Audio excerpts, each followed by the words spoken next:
Hi Jaguars, I'm Melissa Quiver, your SGA president, and welcome to this week's edition of the Weekly Rewind, brought to you by Jaguar TV. Let's kick things off by hearing from Jaguars around campus about how they ring in the new year. Zayana has more.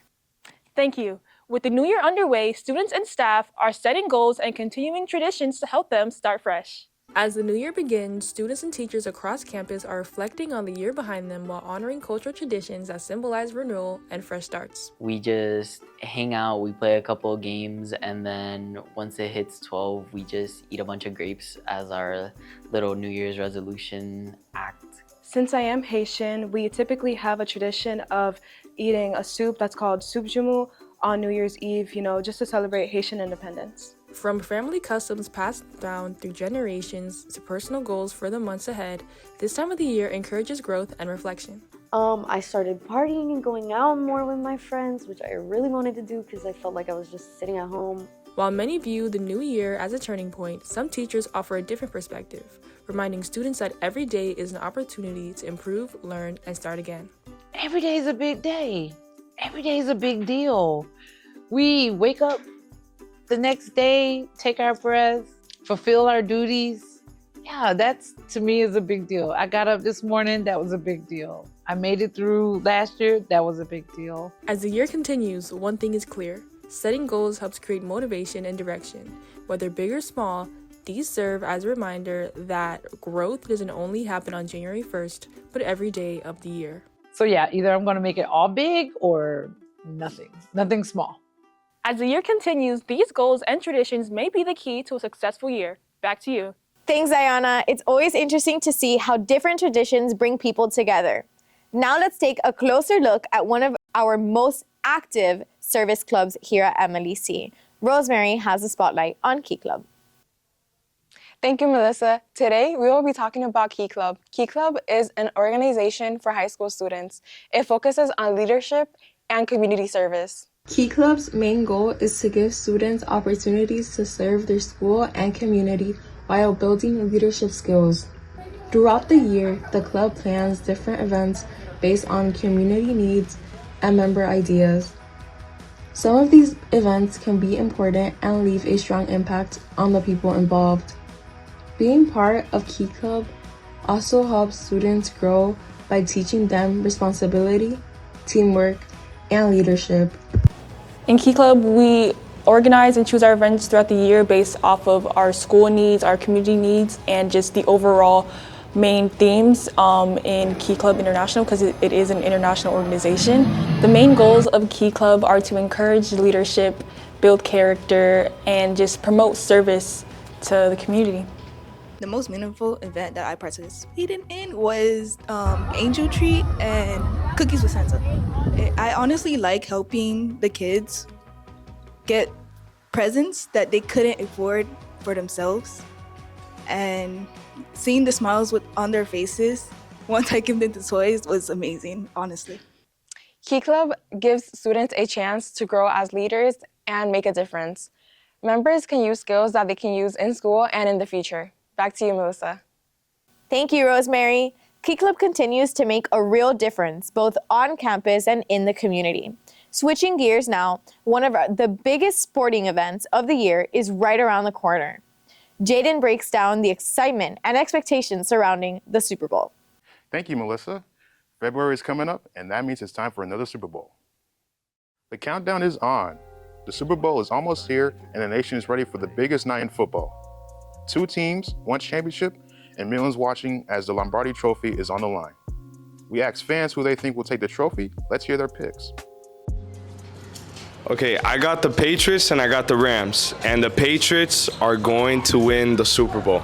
Listen to me right now. Patriots are going to win the Super Bowl. See, I got a different take than him. I got the Bills and the Seahawks matching up in the finals, and I got the Bills taking it home. If it's not the Seahawks, it will be the Bears, but the Bills will be the victor.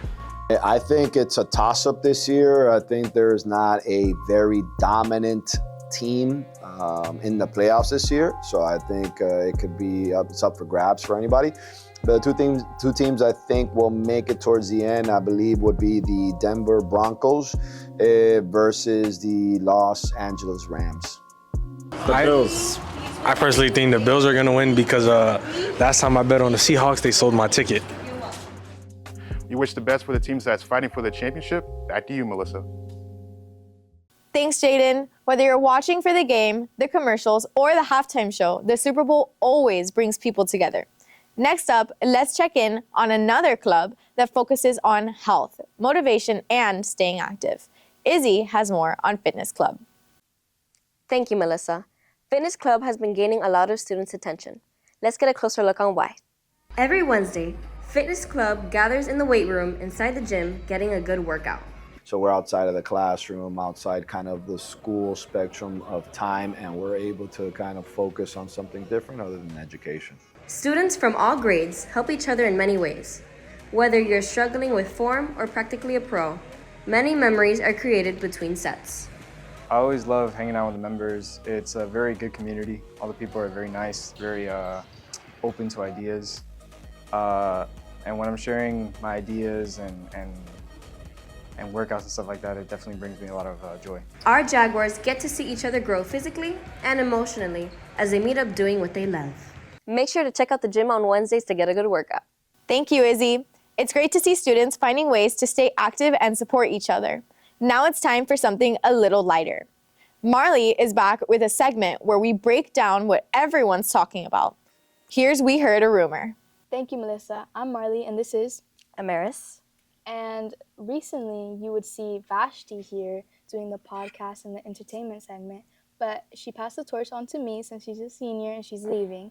But today, we're going to talk about shows. So what show should we talk about? Percy Jackson's a good one. You must quest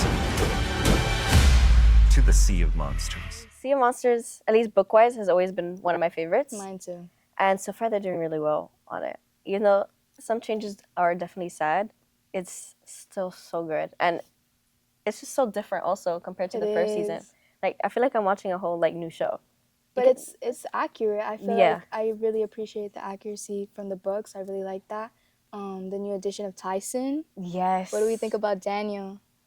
He's a good actor, but sometimes I can't take him seriously. With the one eye. With the one eye. The Sometimes, CGI. But it looks good, though. It does. Like, it's better. It's a lot better than the movie version of Tyson. So, like, book-wise, what were your expectations going into this season? Book-wise, I was going to say, well, I'm going to say, actually, not that I was going to say. I was expecting to see more of, like, Luke. Another character that I was also I wasn't expecting to see a lot of her this season was Talia. Yes, they brought her back early. Yeah, like, really early. Flashbacks. Yeah, I actually really like that they have flashbacks. I like that we get the context because we read about it and we can kind of see it, but it's so different from the Luke that we see now and the Annabeth that we see now that we just see them as being kids together, and they were a family. And like how they show many like points of views, because when you're reading the books, obviously you see nothing on what's happening with Grover. Exactly. At all. And I'm glad that they're actually like exploring that a bit more. Yeah, that is very cool that we see him in the cave. We see what he's thinking, the empathy link, the wedding dress, Grover. How do I look? Beautiful. Let's talk about casting really quick. Dior, Clarice. This is her season. She's doing pretty good. She's trying to appease to her father. They went into depth with her character. I really like that. And they make her like paint her more empathetic.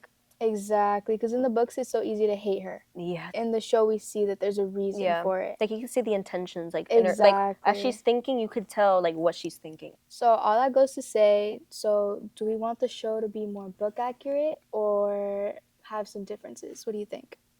I like the differences. Me too. Keeps me surprised. Yeah. Also, it's also kind of out. Not the book is outdated, but the timeline is outdated compared to now. So it makes sense for there to be differences, since the books did take place in like 2001.